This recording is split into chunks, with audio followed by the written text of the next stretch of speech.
In this session, we're going to go over using logic to create a page path or a larger skip pattern.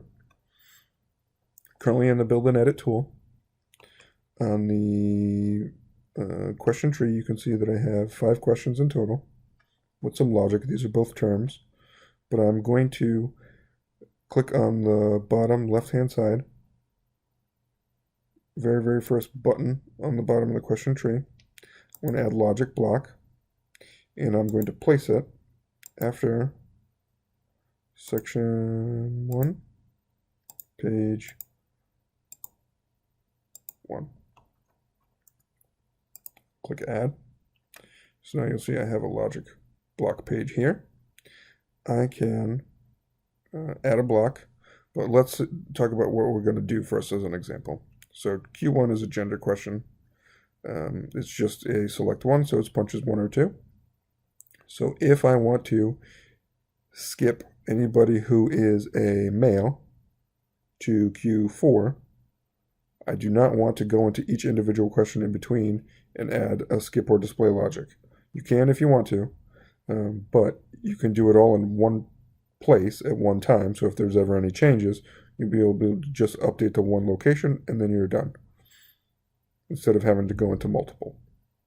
So to that end, I have page 2, a logic block page. I'm going to add a block, and I'm going to say only if, and I'm going to use my logic UI by hitting the button called create on the right hand side. I'll select Q1 equals 1. And I'm going to hit save. So now if Q1 equals 1, which is male, I want to, in this action dropdown, select, you can see there's a number of options. I want to say skip. So I'm going to select, there's a couple of options. There's 2 page and 2 question. So there's some use cases for each. In general, it's easier to skip 2 question, because here I can just say skip to Q, and there's an auto fill box here too. So maybe it's skip to Q4, and then you're done. So as a respondent, I'm going to come in, touch page 1. What is your gender? If I say 1, male, which is this formula here, I will then skip to Q4. Skip pattern is complete. Doesn't matter how many pages you're skipping here. You can skip a number of 50 pages if you wanted to.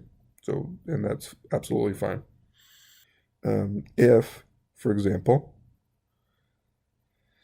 I wanted to skip to a logic page, maybe there's some sort of logic that is setting variables or forward coding questions or something like that.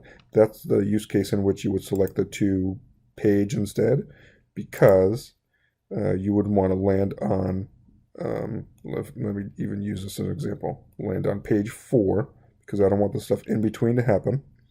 I'm going to skip to page 4.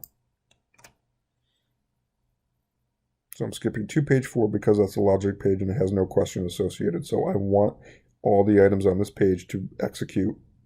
And if they're true or false or whatever's happening here, in this case it's a term, I want this to happen. If I skipped to Q4, as an example, nothing in between would execute, meaning that I'm on page 2. I'm literally playing leapfrog is what I usually describe this as. So if I go here, I'm on page 2. I skip pages 2, 3, 4, 5, 6, and land on Q4. So nothing in between is going to happen. Anything on these pages is completely skipped over and not going to execute. This would include logic, the answering of questions, and even quota check pages if you had those in place too, which we'll go over in another session. So the order of operations is always important. And to that case too, I have here that skip is on page 2.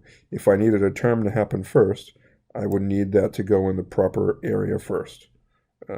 So here's the terms that are going to happen, and then page 4 would be the skip. If this is true, then skip. Because I don't want the people who maybe should have termed, be able to skip and get through this. I want to terminate those folks first and then do my skip pattern to get people out to where they need to land.